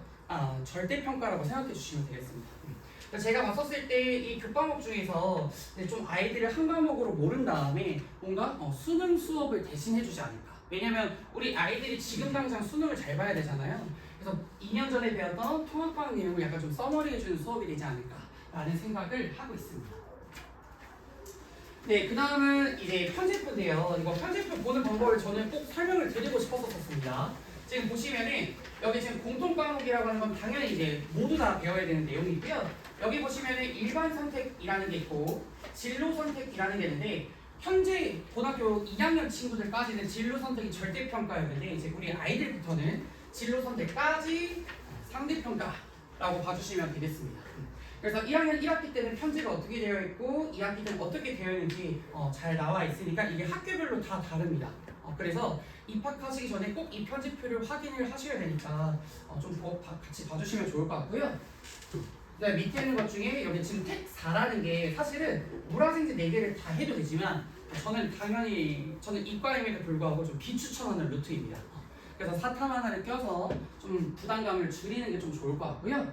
2학년 2학기도 마찬가지, 또 3학년 1학기도 마찬가지, 2학기도 마찬가지로 이제 쭉 봐주시면서 집에 가셔서 내 아이의 성향은 어떻고, 사실은 이 공부법의 스타일도 다릅니다. 제가 좀 한 가지 예시를 들어드리면, 이 3+1로 예시를 들어드리면, 만약에 메디컬 계열 친구들이다 라고 했을 때 보통 화생지 루트를 타거든요. 화생지 루트랑 이제 사탐 하나를 껴야 되는데, 이때 선생님 저희 학교 사문이 많다던데요? 이렇게 그냥 아무거나 막 하는 게 아니라 사실은 뭐 윤사라든가 생윤 이런 식으로 자소를 쓰기 약간 그래도 좀 쓰기가 좋은 것들. 왜냐면 이런 생활과 윤리 시간에 사실 생명윤리에 대해서 막 배우거든요. 그래서 이게 우리가 탐구 과목을 선택해줄 때 야 이게 10대, 이게 인원수만테 이렇게 하는 게 아니라 아예 진로에 맞게끔 결정해주는 게 중요합니다.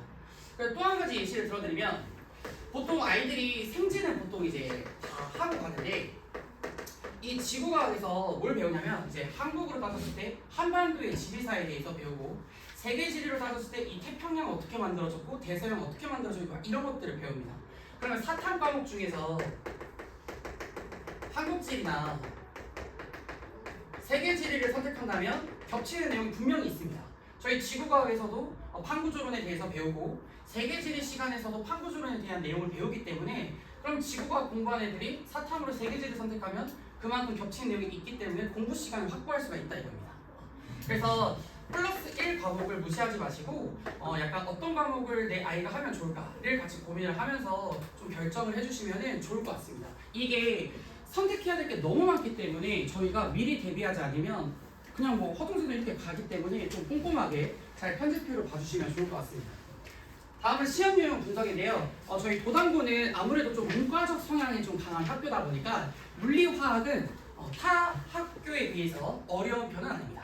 그래서 도당고 같은 경우는 물론 물리에서 좀 실수를 할 수 있는 문제 유형들이 있지만, 그래도 좀 대표적으로 저희 양지고, 아름고가 물리가 되게 어려운 학교로 유명하거든요. 근데 그 정도에 비해서는 아니고, 딱 약간 문제 수준도 이제 학교 프린트나 교과서, 그러면 조금 더 들어간다면 이제 학교쌤들이 모의고사 이런 몇 가지 문제 짜집기를 하셔가지고 주는 경우가 있어요. 그러니까 그런 문제까지 완벽하게 접목하면 물리에선 틀릴 게 없을 거고, 또 화학 같은 경우도 봐주시면은 사실 화학이 여기 지금 제가 이 문제를 왜 넣어놨냐면 여기 반지름이라고 하는 내용이 있어요. 근데 이 원자의 반지름 내용은 사실 화학 원 내용입니다. 근데 뭐 어려운 반지름 문제는 아니었지만 그래도 이 보기 개념 자체에 2학년 걸 자꾸 섞어서 내는 학교가 우리 도당고라고 봐주시면 될 것 같고요. 우리 도당고는 뭐가 어렵냐면 생지가 많이 어렵습니다. 지금 생지가 많이 어려운데, 생명과학도 사실은 통합과학 수준이 아니라 지금 통합과학에 들어있는 생명과학은 지금 현재 교육과정을 따졌을 때 생명과학 2에 있는 유전 내용이 굉장히 많이 들어가 있어요. 그래서 사실은 정말 학교 선생님이 이를 갈고 막 어렵게 내려면 충분히 어렵게 낼 수 있는 파트입니다. 근데 우리 도당고가 생명과학은 이 세종 지역에서 가장 어려워요. 근데 안타깝게도 지구과학도 우리 도당고가 이 세종 지역 중에서 가장 어렵습니다. 지금 사실 이 자료는 작년 수능 특강 엘리뇨 라니냐 자료고요. 사실 보기는 완전 쉬웠어요. 보기는 완전 쉬웠는데 이제 아이들이 뭘 헷갈려 하냐면 이런 자료를 학교 교과서나 프린트에서 본 적이 없는 거죠. 그러니까 이런 자료를 해석하는 능력이 만약에 내가 좀 부족하다라고 했을 때 반대로 해석을 해버리면 당연히 틀리게끔 이제 유도를 하는 이제 그런 문제였고, 실제로 이제 지지시대라고 해서 아이들이 굉장히 만만하게 생각하는 파트가 있는데 우리 도당고는 그게 이미 학교 프린트에 수능형 내용까지 다 넣어놨기 때문에 다른 학교 친구들은 지지시대라고 했었을 때 선생님 그거 쉽잖아요 라고 했겠지만 우리 도당고 애들은 지지시대요? 약간 이런 느낌으로 받아들일 정도로 우리 도당고는 문과적 성향이 좀 강한 학교이다 보니까 생지가 많이 어렵다 이렇게 봐주시면 좋을 것 같습니다. 네, 그 다음은 저의 강의 스타일인데 저는 약간 지금도 좀 판서를 많이 하는 스타일이고, 그 다음에 이제 아이들 내용 공부를 할 때 필러 내용이나 중필러 내용들은 이제 시험 때 이제 한판 정리라고 해서 아이들이 바로바로 개념을 외울 수 있도록, 여기 좀 1번 보시면은 용어 정리를 저는 꼭 항상 하고 들어가요. 왜냐면 이 과학이 용어가 많이 어려워요. 그다음에 한 글자 차이지만 답이 확 달라지기 때문에 이런 것들. 예를 들면 전도와 전날은 의미가 다릅니다. 그러니까 이런 디테일한 부분들부터 이제 잡고 들어가는 거고, 그 다음에 이제 바로 이제 유형은 어떻게 나오는지. 만약에 이 경과 시간 유형, 만약 경과 시간이라고 딱 이 네 글자가 보이자마자 무조건 이렇게 풀면 돼. 약간 이런 팁들을 알려주는 게 이제 저희 시험 대비 수업이라고 봐주시면 좋을 것 같고요. 그 다음에 저뿐만이 아니라 저희 학원에 계신 모든 과학생들 모두 다 현재 서울에서 추가목까지 가르치는 강사여서 믿고 맡기셔도 좋을 것 같습니다. 네, 그 다음은 제 자체 교재인데, 일단 첫 번째 제 자체 교재는 개념서입니다. 이 개념서는 제가 100% 타이핑을 치고 있고, 또 우리 아이들이 올해 교과서가 바뀌었기 때문에 제가 또 열심히 요즘 집에서 이 자체 교재를 만들고 있는데, 지금 여기 있는 페이지는 사실은 고등학교 1학년 내용은 아닙니다. 이 역학적 시스템 자체로는 고등학교 1학년 때 맞지만 이 첫 페이지는 사실은 제가 물 1에 있는 역학 내용을 넣어놨어요. 왜냐하면 반드시 좀 대비를 해야 되는 문제들이 몇 개 있기 때문에 도달고가 아무리 물리가 쉬워도 이 유형까지는 반드시 잡고 가야 됩니다. 나오기 때문에.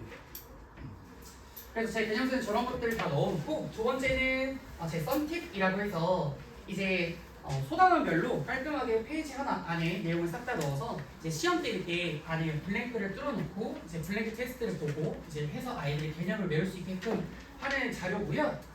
또 세 번째는 과학 천재라고 해서 똑똑한 천재도 있겠지만 이제 시험 대비 한 번당 한 1000문제 정도는 풀리겠다라는 느낌으로 저희 강남 3구 세종지역의 기출문제를 변형한 내용들까지 다 넣어놨기 때문에, 사실 처음에 1학년 친구들이 1학기 중간고사 저랑 처음 접하는 친구들이 이거 딱 들으면 굉장히 확 하는데, 이것 때문에 이제 점수가 딱 한 번에 바로 90을 확 넘어버리면 기말고사 때부터 쌤 이번에 일주일만 더 빨리 주시면 안 되나요? 할 정도로 지금 아이들이 굉장히 많이 좋아하는 교재 중에 하나입니다. 네, 다음은 제 수강 후기여서 한 번씩 읽어봐 주시면 좋을 것 같습니다. 네, 감사합니다.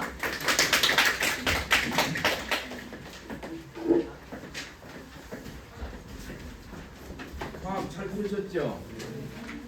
이렇게 아이들의 학생량이, 우리 아이들의 학생량이 늘어났다는 거예요.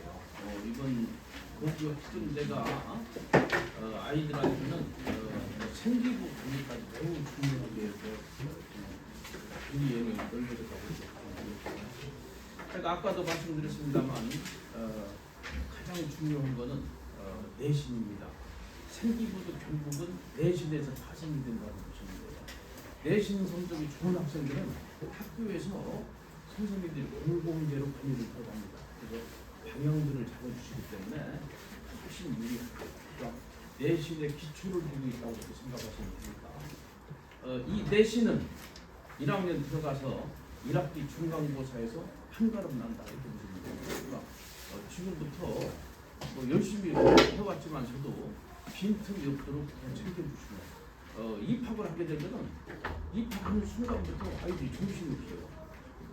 교복 맞추고 다녀야지, 사진 찍으러 가야지, 또 사진관 앞에 줄 서가지고 또 한참 있지. 부모님들은 속이 터지잖아요. 그래도 아이들은 뭐 해야 되니까 하죠. 수행평가가 중학교 때에 비해서 말도 못하게 많아져요. 그러니까 아이들이 정신이 없어요. 적응이 잘 안 되는 거예요. 그런데 조금 있으니까 3월 말쯤 되니까 모의고사 보겠다고 부담이 또 오잖아요. 그래서 뭐 모의고사 성적 뭐 좀 지나니까 4월 중순쯤 되니까 성적 나오고 뭐 그거 보고서 뭐 반성하고 뭐 하고 뭐 화제거리가 되고 있는데 4월 말쯤 되니까 이제 중간고사 본다고 합니다. 그러니까 준비할 시간이 별로 없는 거예요. 그래서 지금부터 대학 갈 때까지 이런 황금 시기는 다시 오지 않는다는 거예요. 입시 기간 동안에 우리 아이들에게 이런 시간은 오질 않아요. 이런 기간은. 그러니까 이 시간을 아주 알차게 보낼 수 있도록 부모님들이 좀 관리를 해주시는 게 매우 중요하다. 이렇게 강조를 드리고, 제가 마치면서 저는 생명회를 마치면서 이런 말씀을 드리는데, 저는 학원에서 주로 학생들을 상담을 하고 있습니다.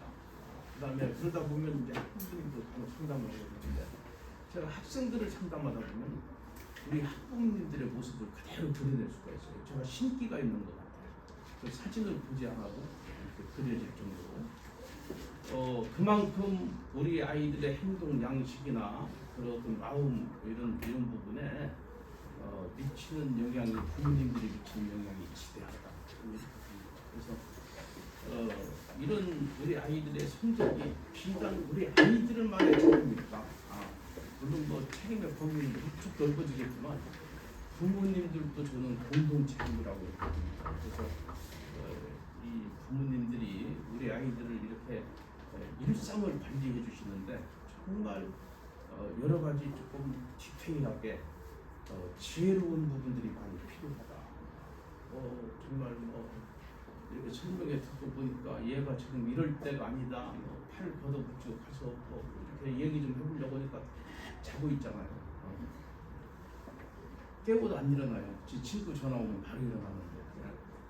그래 이게 참 뭐 급하죠. 그러니까 어머님들은 시험장에 본인이 들어갈 태세가 돼버리는 거예요. 근데 절대 학부모님들이 시험장에 들어갈 수가 없죠. 그러니까 반드시 학생들이 앞에서 해야 된다. 부모님들이 앞에서 버리면 아이들은 지일이 아니다 이거죠. 제 공부가 아니라 엄마 공부, 아빠 공부를 제가 해주는 거예요. 그러니까 그렇게 되면은 이게 이제 갈등이 계속 양산된다. 그래서 저는 부모님들이 조금 여유, 인내, 지혜 이런 것들이 좀 필요하지 않나. 그래서 정말 이 사랑이 공감을 하는 그런 사랑을 이렇게 좀 나눠야 되지 않나. 우리 아이들이 그렇죠. 뭐 좋을 때야 부모님들이 내 자식을 사랑하지 않는 부모님들이 어디 있어요. 근데 생각지도 않았던 그야말로 천사같이 기대했는데 성적이 뭐 이렇게 나왔을 때 그럴 때는 이제 사정 없잖아요. 또 이러면 안 된다는 거죠. 그런 감정이나 표정 관리가 안 된 채 이렇게 전달돼서는 안 된다. 그래서 조금 이렇게 인내가 필요하고 그런 지혜가 필요하다. 그래서 우리 아이들이 공감할 수 있게 이렇게 사랑을 전제로 해서 관리해 주시는 것이 매우 중요하다.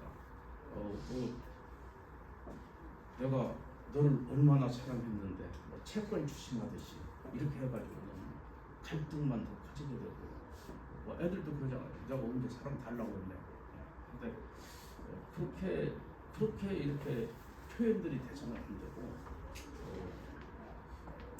아이들도 충분히 느낄 수 있게 이렇게 좀 부모님들이 좀 여유를 가져주신다면 저는 한결같이 이 아이가 사랑받는 아이구나 이런 걸 느껴요. 그런 아이들은 지금 당장은 부모님들이 만족스럽지 못한 성적표를 가지고 있고 행동이 좀 그렇다고 할지라도 아이가 점점 나아집니다. 그 다음이 기대가 돼요. 그러니까 그런 아이들이 이렇게 눈에 들어올 정도니까 그래서 제가 꼭 이런 말씀을 드려야 되겠구나 해서 오늘 뭐 귀한 시간들 되셨는데 설명회에서 교과 내용도 중요하지만 우리 아이들의 일상도 매우 중요하기 때문에 학부모님들이 그런 부분에서 좀 이렇게 잘 참고를 해주셨으면 좋겠다는 마음을 가지고 당부를 드렸습니다. 자, 오늘 긴 시간 수고하셨습니다. 모두 마치겠습니다. 감사합니다. 신청서 말씀하셨